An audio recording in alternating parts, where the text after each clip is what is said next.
Assalamualaikum warahmatullahi wabarakatuh. Halo teman-teman.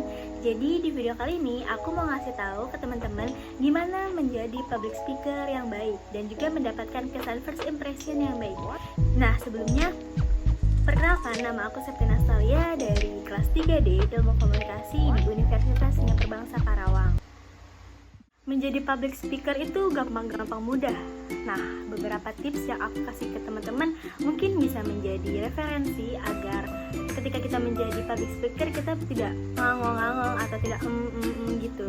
Oke, untuk yang pertama apa sih tipsnya? Nah, yang pertama itu adalah percaya diri. Kenapa? Karena kalau misalkan kita percaya sama diri kita sendiri, kita tuh udah pasti bisa, kita yakin. Jadi yang pertama itu kita harus percaya sama diri kita sendiri kalau kita tuh bisa menjadi public speaker yang baik, kita tuh bisa. Jadi gak boleh kalian insecure ya sama diri kalian sendiri. Kalian harus selalu berpikir positif. Selanjutnya yaitu yang kedua ada mindset yang benar. Apa sih maksudnya mindset yang benar? Nah, jadi mindset yang benar tuh kita tuh harus selalu berpikir positif seperti yang aku bilang barusan. Jadi kita tuh kalau misalkan berpikir positif, maka orang lain pun akan merasakan hawa aura positif yang akan kita beri. Jadi kita tuh nggak boleh berpikir negatif, apalagi berpikir kalau aduh aku nggak bisa deh ngelakuin ini, aduh kayaknya aku materinya kurang bisa menangkap, gimana ya. Nah, kalian tuh nggak boleh kayak gitu. Jadi kalian tuh tetap harus percaya diri, harus berpikir positif kayak aku bisa. Nah, pasti nanti hasilnya pun jadi akan bisa gitu guys. Nah, tips yang ketiga yaitu relax. Semakin kita percaya diri, semakin kita relax, semakin kita berpikir positif, maka semua yang akan kita kerjakan tuh menjadi tenang. Jadi kita tuh harus relax, walaupun kita emang sejujurnya ya, kalau menjadi public speaking tuh agak-agak susah, pasti ada aja halangannya kayak demam panggung atau gugup atau tremor, pasti ada aja. Cuman kalau misalkan kita relax gitu, kita pasti bisa kok. Selain itu juga ekspresi wajah tuh sangat mempengaruhi. Jadi itu kalian harus selalu menampilkan sisi positif seperti tersenyum atau seperti tatapan yang ramah gitu. Kalian tuh harus bisa mengeluarkan ekspresi seperti itu. Selain itu juga ada kontak mata atau eye contact antara audiens dan juga komunikator.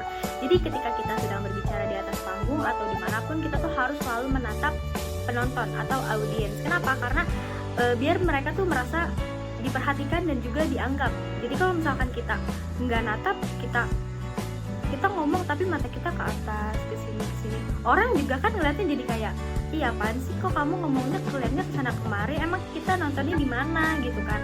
Nah kan kalau misalkan kita ada eye contact sama audiens, pasti dia ngerasa kayak oh iya dia ngomong sama kita ya, berarti kita ngerasa dianggap. Nah kayak gitu. Selanjutnya itu adalah berbicara dengan jelas. Nah maksudnya apa sih? Nah di sini tuh yang dimaksud dengan berbicara dengan jelas tuh mulai dari intonasi, volume suara, artikulasi juga itu harus diperhatikan.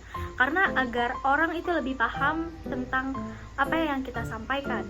Jadi jangan sampai kita ngomong yang nggak jelas. Jadi orang tuh juga nggak ngerti maksud apa yang kita omongin gitu. Kalau misalkan volume kita suaranya udah bagus, artikulasinya atau cara pengucapan pengejaannya juga udah enak, ya orang juga jadi gampang ngerti. Selanjutnya ada tips yang bisa kita hindari, yaitu mengenali bahasa tubuh negatif. Apa sih maksudnya? Jadi kita tuh harus bisa mengenali bahasa tubuh atau gestur-gestur yang sekiranya tuh nggak harus kita lakukan ketika kita berbicara. Misalkan kita ketika berbicara kita menyilangkan tangan atau memasukkan tangan ke dalam saku, itu kan kurang sopan, bisa dibilang seperti itu. Nah, tips yang terakhir itu adalah berlatih secara terus-menerus. Kenapa? Karena biar kita lancar gitu kan, biar kita nggak ngangong-ngangong aja ngomongnya, kita tuh harus berlatih secara terus-menerus. Berlatih dalam artian kita tuh harus paham sama materi apa yang akan kita sampaikan. Contoh dari pembukaan MC.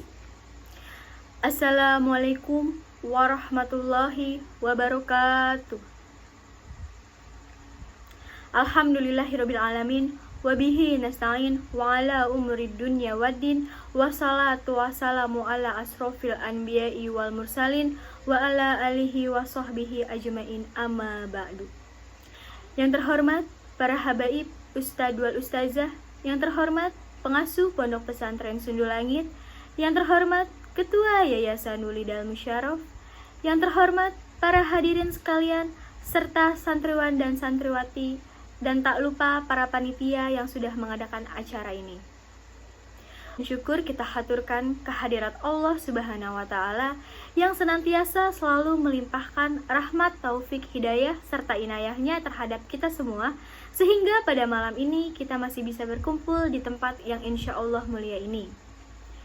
Dalam rangka memperingati Maulid Nabi Muhammad SAW yang ke-1443 Hijriah yang bertema meneladani akhlak baginda Rasul dan menjunjung tinggi ukhuwah Islamiyah tanpa halangan apapun.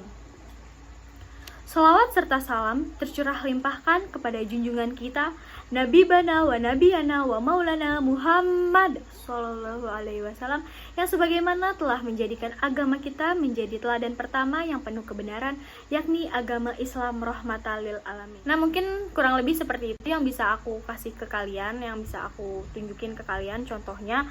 Mohon maaf kalau misalkan ada kata-kata yang salah diucapkan atau salah diartikan, karena manusia itu tidak luput dari kesalahan.